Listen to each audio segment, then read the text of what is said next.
Bismillahirrahmanirrahim. Assalamualaikum warahmatullahi wabarakatuh. Sehat Bapak Ibu? Dah lama tak berjumpa tak? Alhamdulillahi rabbil alamin. Allazi 'allama bil qalam, 'allamal insana ma lam ya'lam. Allazi anzala as-sakinata fi qulubil mu'minin liyazdadu imanan ma'a imanihim. Asyhadu an la ilaha illallah wahdahu la syarika lah wa asyhadu anna Muhammadan abduhu wa rasuluh la nabiyya ba'da amma ba'd. Qala Allah ta'ala fi kitabihil karim, a'udzu billahi minasy syaithanir rajim, bismillahirrahmanirrahim. Wabtaghi fima ataakallahu ad-daral akhirah wa la tansa nasibaka minad dunya wa ahsin kama ahsanallahu ilaik. Ila akhir ayat. Sadaqallahul azim. Surah Al-Qasas ayat 77. Yang kita hormati, kita muliakan pengurus Masjid Al-Furqan, tokoh-tokoh masyarakat, Bapak Ibu, orang-orang tua saya, kaum muslimin dan muslimat yang soleh dan solehah. Semoga yang hadir ini insyaallah senantiasa dalam rahmat dan lindungan Allah Subhanahu wa taala. Amin ya rabbal alamin. Kita bersyukur dengan mengucapkan alhamdulillahi rabbil alamin, dan mari kita bersolawat dengan mengucapkan Allahumma salli ala sayyidina Muhammad wa ala ali sayyidina Muhammad. Assalamu alayka ya Rasulullah. Bapak Ibu yang saya muliakan, ada satu doa yang doa ini senantiasa kita baca dalam situasi dan kondisi bagaimanapun. Doa ini selalu dibawa. Senang kita, susah kita, doa ini dibawa. Doa itu terdapat dalam surah Al-Baqarah ayat 201. Wa minhum may yaqul rabbana atina fid dunya hasanah wa fil akhirati hasanah wa qina azabannar. Doa ini sering disebut dengan doa sapu jagat. Sapu jagat itu apa artinya, Pak? Hah? Oh, sapu habis. Dibabat semuanya. Cocok untuk kondisi dan situasi apapun. Bapak Ibu, dalam doa itu ada dua sebenarnya yang kita minta.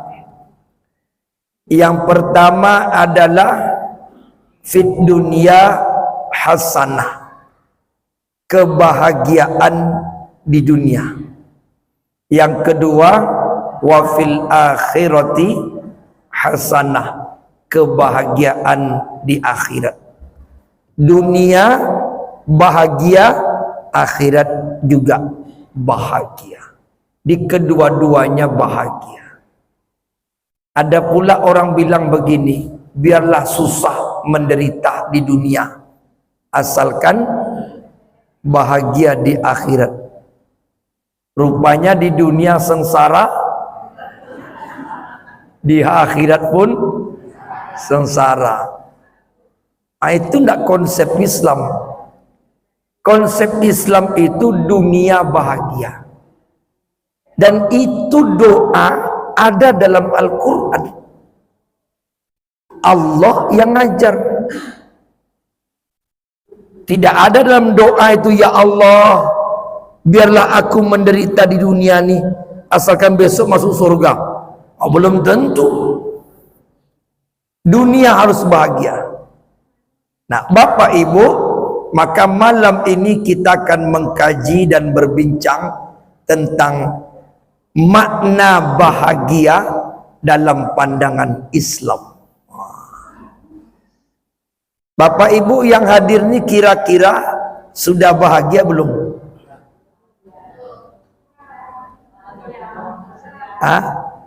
Udah Pak? Ibu-ibu udah bahagia? Udah? Karena sudah pulang kita lagi. Udah selesai, udah bahagia semua. Yang menjadi persoalan itu, apakah bahagia menurut kita itu sama dengan bahagia menurut Al-Quran? Kan begitu. Bapak Ibu yang saya muliakan, menurut jumhur ulama atau semua ulama sepakat Al-Quran ini isinya 30 juz, 114 surat. Itu kesepakatan ulama. 6.666 ayat. Sebanyak ini isi Al-Quran, 114 surat. Kalau dipres, diringkaskan Al-Quran ini, itu tinggal satu surat. Satu surat itu namanya Al-Fatihah. Karena itu Al-Fatihah disebut dengan Ummul Quran, induknya Al-Quran. Surat Al-Fatihah ada 7 ayat. Kalau dipres lagi 7 ayat itu tinggal menjadi 1 ayat. 1 ayat itu adalah Bismillahirrahmanirrahim. Dan 1 ayat itu Bapak Ibu kalau dipres lagi tinggal 2 kata, Ar-Rahman, Ar-Rahim. 2 kata itu kalau dipres lagi tinggal 1 kata, yaitu Rahmat. Maka Ar-Rahman, Ar-Rahim disatukan menjadi Rahmat, kasih sayang Allah. Karena itu Al-Quran ini sebenarnya isinya satu, yaitu kasih sayang Allah. Karena Allah itu kasih dan sayang kepada kita hambanya, maka diturunkanlah hudal linnas, petunjuk bagi manusia. Al-Quran ini pedoman. Karena sayang Allah, kita dikasih pedoman, dikasih petunjuk. Seandainya kita lahir ke muka bumi ini Bapak Ibu, tidak ada kitab, tak ada buku panduan, terus kita mau kemana? Iya kan? Kita mau kemana nih? Hidup tak punya arah dan tujuan. Karena Al-Quran ini sebagai petunjuk agar kita itu selamat dan bahagia dunia akhirat. Jadi agama itu diturunkan Allah bukan untuk membuat kita susah. Al-Quran ini diturunkan bukan membuat kita repot. Al-Quran ini turun kepada kita agar kita bahagia. Maka tidak ada syariat dalam Islam itu merepotkan. Tak ada. Membahagiakan, mendatangkan ketenangan, bagaimana manusia itu hidupnya tenang, terarah. Kalau kita sudah dapat petunjuk Bapak Ibu, pasti kita tenang. Hidup ini seperti kita berada di hutan belantara, tanpa arah, tanpa tujuan, tanpa petunjuk. Kita mau keluar hutan, tiba-tiba datang di atas batang itu petunjuk, kita baca arah keluar. Masya Allah, itu tenang jiwa. Berjam-jam, berhari-hari di hutan, tiba-tiba tertulis ada tanda panah, jalan keluar menuju kampung. Itu bahagianya minta ampun. Itulah Al-Quran. Maka Al-Quran ini turun sebenarnya supaya kita bahagia, dan tidak cukup di dunia, bahagianya sampai ke akhirat. Nah, itulah dia sebenar daripada isi kandungan Al-Quran. Karena itu kita berdoa kepada Allah, Rabbana, duhai Tuhan kami, atina, anugerahkan kepada kami, fit dunya hasanah, kebahagiaan di dunia, wa fil akhirati hasanah, dan kebahagiaan di akhirat, wa qina azabannar, terhindar pula kami dari api neraka. Ya, bahagia masuk surga. Nah, Bapak Ibu yang saya muliakan, di dalam Al-Quran ada 4 minimal kata-kata bahagia yang serumpun, yang serasi, yang sama maknanya. Supaya manusia ini bisa bahagia, Allah kasih jalan-jalan yang ujungnya sama-sama bahagia. Pertama, bahagia itu dalam bahasa Al-Quran adalah hasanah. Hasanah itu bahagia, tenang. Arti asalnya baik. Hasan baik. Kebaikan itu arahnya kebahagiaan. Dan tidak ada kejahatan yang berakhir dengan kebahagiaan. Tidak ada. Setiap kejahatan, keburukan, itu ujungnya pasti sengsara. Dan setiap kebahagiaan, ujung-ujungnya, setiap kebaikan, ujung-ujungnya pasti bahagia. Walaupun di awalnya butuh perjuangan dan berbagai macam onak dan duri, tapi endingnya bahagia. Maka hasanah itu artinya bahagia. Kalau ada nama ibu-ibu Hasanah, itu ibu bahagia. Ada Bu Hasanah? Oh, ada ya. Yang mana orangnya, Bu? Yang paling depan? Wah, itu ibu bahagia. Doa ibu ada dalam Al-Quran, fit dunia hasanah. Masya Allah. Yang lebih bahagia suaminya. Mungkin bahagia di alam akhirat, insya Allah. Itu dari nama, ya, bahagia. Nama itu kan doa. Al-ismud doa. Nama itu adalah doa. Yang kedua dalam Al-Quran, bahagia itu adalah sakinah. Terdapat dalam surat Al-Fat ayat keempat. Kata Allah Subhanahu wa ta'ala, huwallazi anzalas sakinata fi qulubil mu'minin. Sakinah. Kalau kita simak ayat ini baik-baik, huwa, dialah Allah. Kalau dalam bahasa Arab itu domir, pengganti Allah itu orang ketiga, dialah. Dialah itu Allah. Dialah Allah, allazi, yang anzala, menurunkan. Berarti ada sesuatu yang dari atas, milik Allah. Allah turunkan. Apa yang Allah turunkan? As-sakinata, sakinah. Tenang, bahagia. Maka tenang, bahagia itu milik Allah. Allah yang punya. Allah bagi-bagikan kepada hambanya. Karena Allah yang punya kebahagiaan itu, maka Allah turunkan kepada hambanya. Apakah semua hambanya dapat? Tidak. Tidak Allah berikan kepada semua. Yang Allah berikan kebahagiaan dan ketenangan itu fi qulubil mu'minin, ke dalam hati orang-orang beriman. Tenang dia.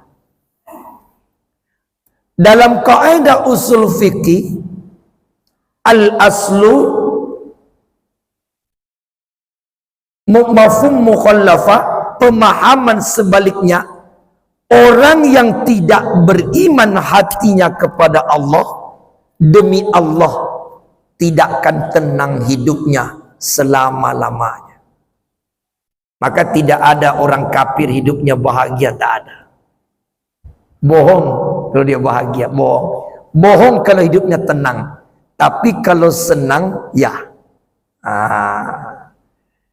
Kalau senang, ya, bisa dimiliki oleh semua orang. Kalau tenang, belum tentu. Kebanyakan orang yang dicari sekarang apa? Hidup senang, bukan tenang. Semua sekarang yang terjadi di dunia kan itu yang dicari, Pak. Berlomba-lomba tiap hari. Apa yang dicari? Kesenangan. Saking asiknya mencari kesenangan, kadang lupa mencari ketenangan. Nah, kalau Bapak Ibu disuruh pilih hidup senang atau tenang, senang atau tenang? Tenang. Senang tak mau? Mau juga. Disuruh pilih, nah, disuruh pilih kedua-duanya.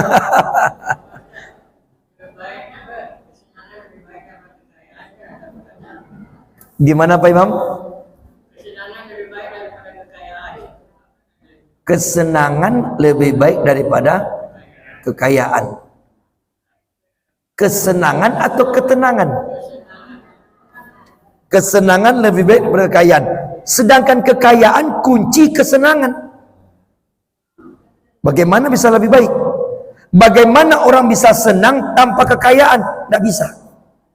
Kunci senang itu Pak Imam, dua. Badan sehat, uang banyak. Pasti senang.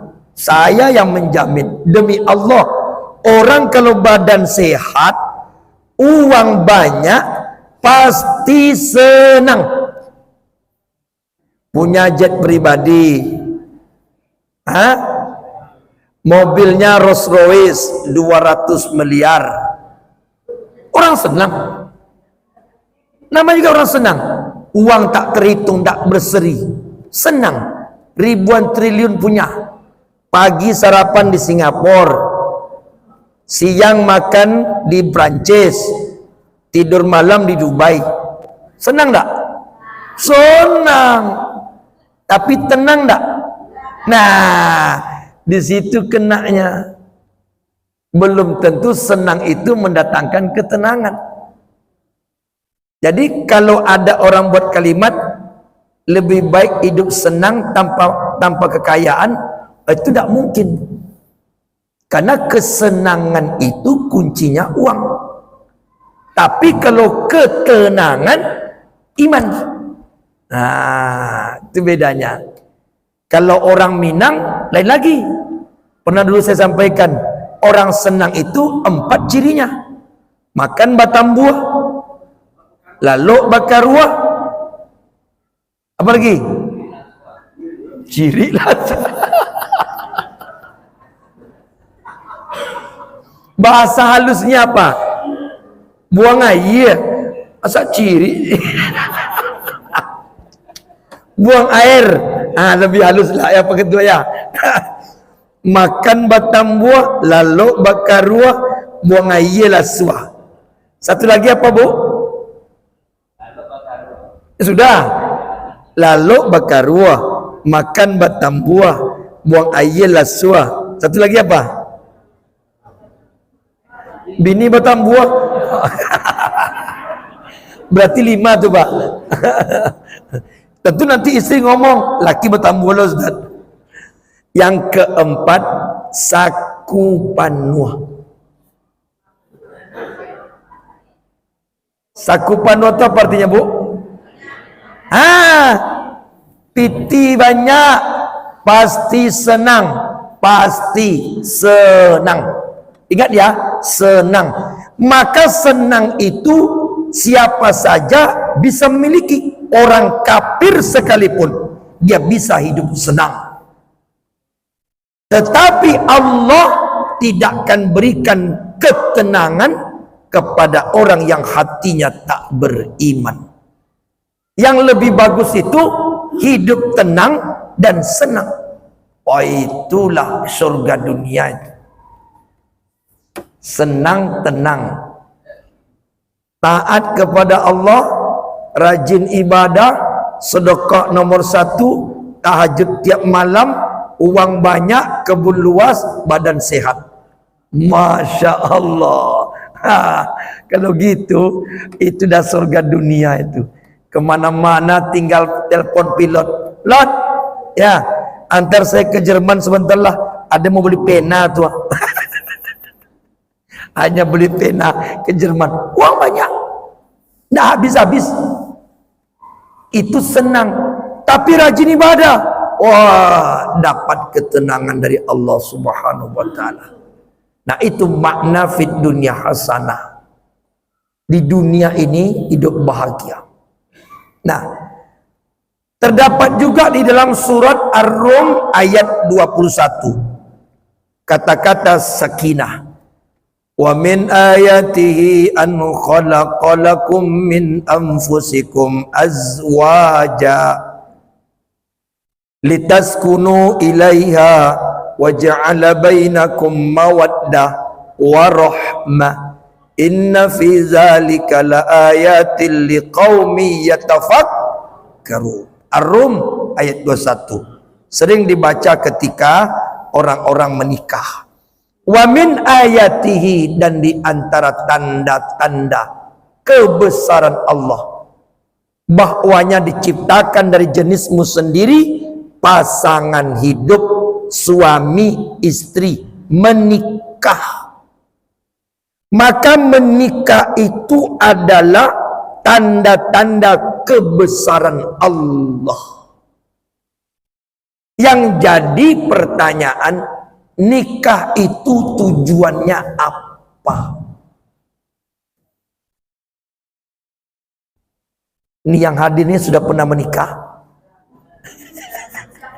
Sekali baru. Untuk apa menikah itu disyariatkan oleh Allah? Apa tujuan menikah itu Bapak Ibu? Bapak-bapak tahu nggak tujuan nikah itu apa? Menambah banyak umat. Nikah. Kenapa Bapak nikah? Mau memperbanyak umat. Oh ya, terserah. Terserah. Itu kan tujuan pribadi. Nah, yang lain apa lagi? Pak Ketua, apa tujuan nikah Ketua? Memenuhi syahwat. Nah, itulah. Itu kan jawaban orang. Terserah. Itu pula kata Pak Ketua. Ibu-ibu, apa tujuan nikah? Kawan lalu? Kawan lalu tadi. Astagfirullah. Macam-macam tujuan nikah ni Pak Indah. Ada pula jawabannya kawan lalu. Ada lagi? Apa tujuan nikah? Tidur? Kawan tidur? Sama tadi itu. Jadi nikah itu Bapak Ibu menurut Allah dinikahkan kita, dicarikan jodoh kita, terjadi pernikahan yang halal, itu tujuannya li taskunu sakinah, untuk kau sakinah, supaya kau bahagia. Nikah itu tujuannya bahagia. Walaupun setelah menikah ada yang tak bahagia, salah sendiri. Allah itu memberikan aturan supaya bahagia. Ternyata setelah kita menikah tak bahagia, salah sendiri. Bukan salah ayat. Ayat itu bunyinya begitu. Allah nikahkan kalian, Allah berikan syariat pernikahan, litaskunu ilaiha. Li di situ adalah lam maqsud. Lam maqsud dalam bahasa Arab tujuan. Li untuk. Nah, itu artinya untuk. Taskunu. Taskunu asal katanya sakana. Yaskunu taskunu sukun sakinah. Supaya engkau bahagia. Ilaiha, kepadanya. Suami bahagia dengan istrinya, istri bahagia dengan suaminya. Itu tujuan asal dari pernikahan.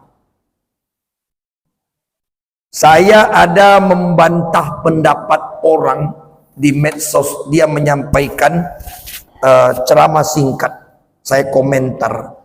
Katanya begini, nikah itu Bapak Ibu kepada anak-anak kita remaja harus punya tujuan. Niatkan nikah itu untuk ibadah. Tujuannya ibadah. Ini keliru ini. Masa nikah untuk ibadah? Nggak boleh. Tidak boleh nikah itu tujuannya beribadah. Ya Bapak Ibu ya, jangan salah paham. Nikah itu bukan tujuannya ibadah. Karena nikah itu ibadah. Bukan tujuannya beribadah. Nikah itu ibadah.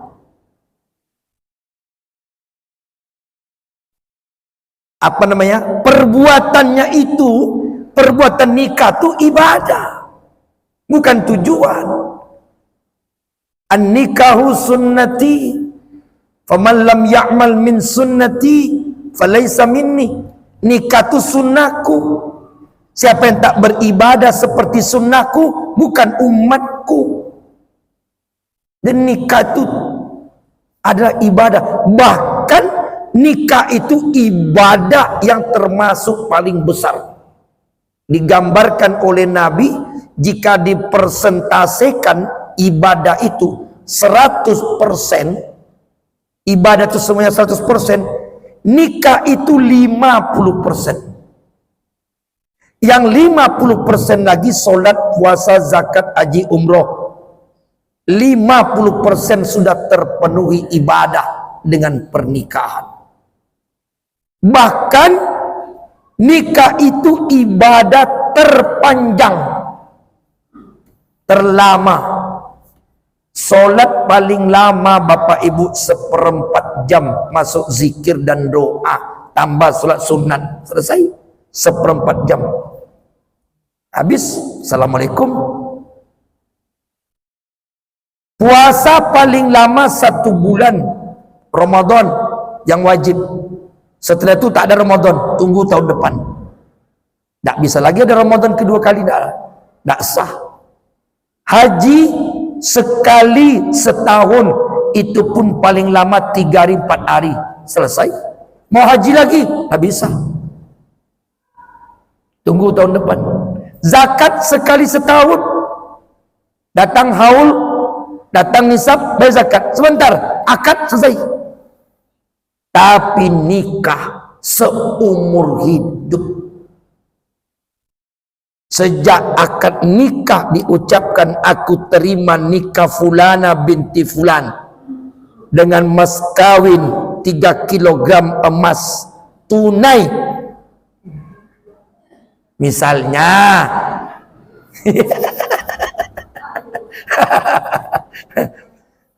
Hah? Ya kita harus segitu mantannya. Nikah seperangkat solat miskin. Harus kaya dan minimal emas 2 gram 3 gram. Seperangkat alat solat. Alah, melamar pakai mobil bergaya, pakai Fortuner, pakai Empok Jero. Ketika akad nikah maharnya semangkala solat. Orang tak paham agama begitu. Mahar itu yang mahal. Tapi perempuan yang baik tidak meminta mahar yang mahal. Laki-laki yang baik tidak memberikan mahar yang murah. Nabi maharnya melamar Khadijah 20 ekor onta. Bukan seperangkat alat solat.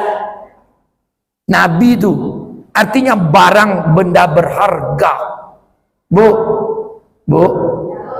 ibu tahu enggak mahar itu apa artinya? Hah? Enggak tahu.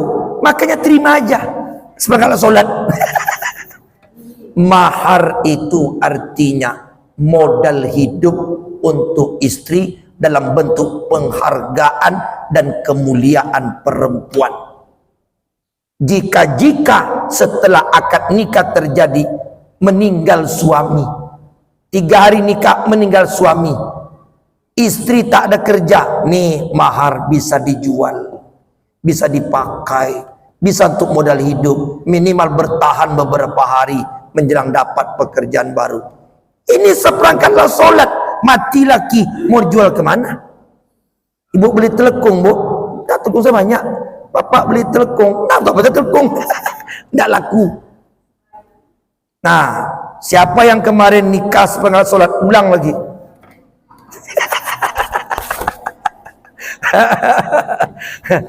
Jadi bapak ibu, ketika diucapkan akad nikah itu bergoncang arasy Allah, menangis setan dan iblis karena pintu zina tertutup satu. Besar pahalanya. Dan sejak itu suami istri sudah sah. Apapun yang dibuat oleh suami dan istri, semuanya kalau dalam tanda kutip baik, dia bernilai ibadah. Bernilai ibadah.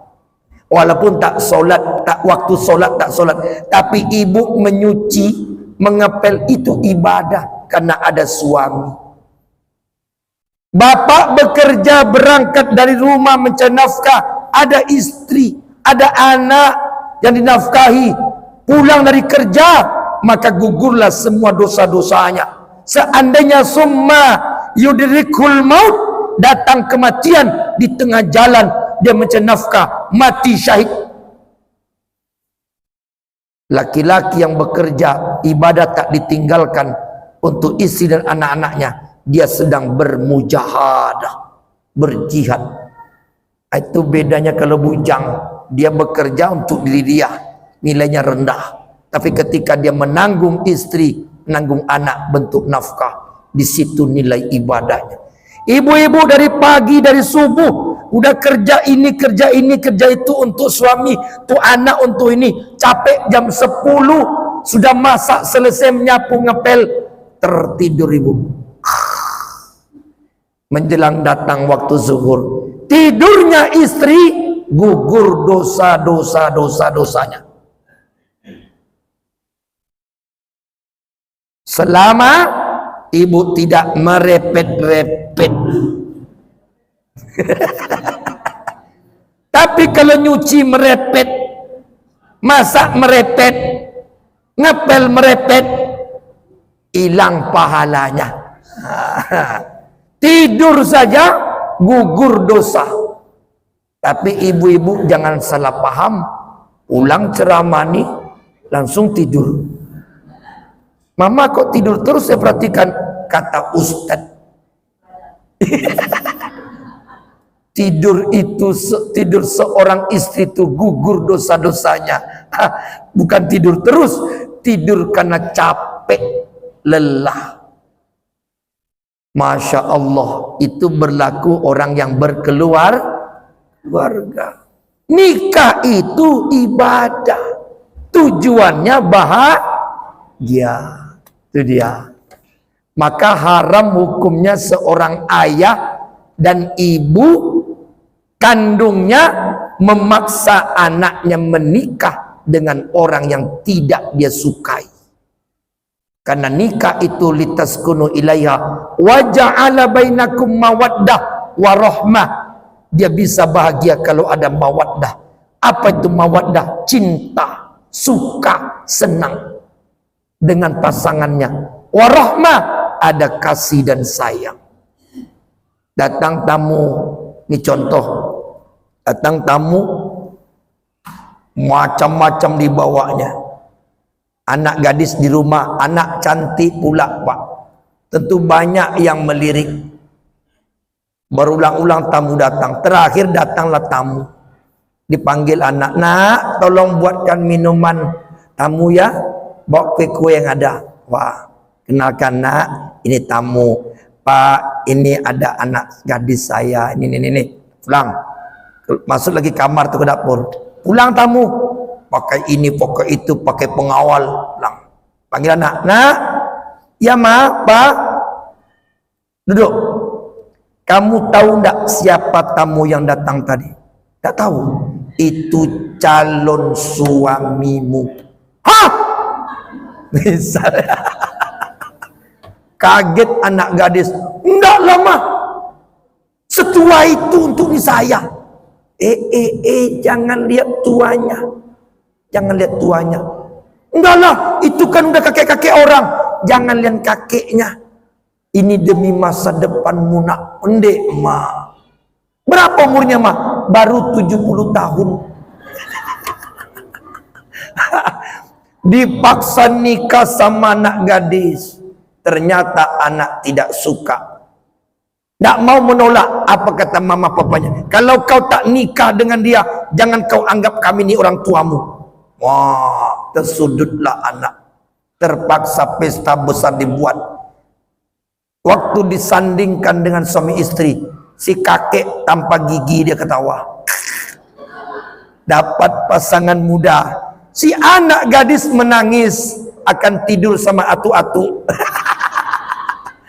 Selama nikah itu dia tak bahagia, maka bapak ibunya dilaknat oleh Allah. Jangan main-main dengan pernikahan. Pernikahan itu ibadah. Dan jangan dipermainkan ibadah itu. Itu tanda kebesaran Allah. 3. Jadi sakinah itu bahagia. Yang ketiga adalah mutma'innah.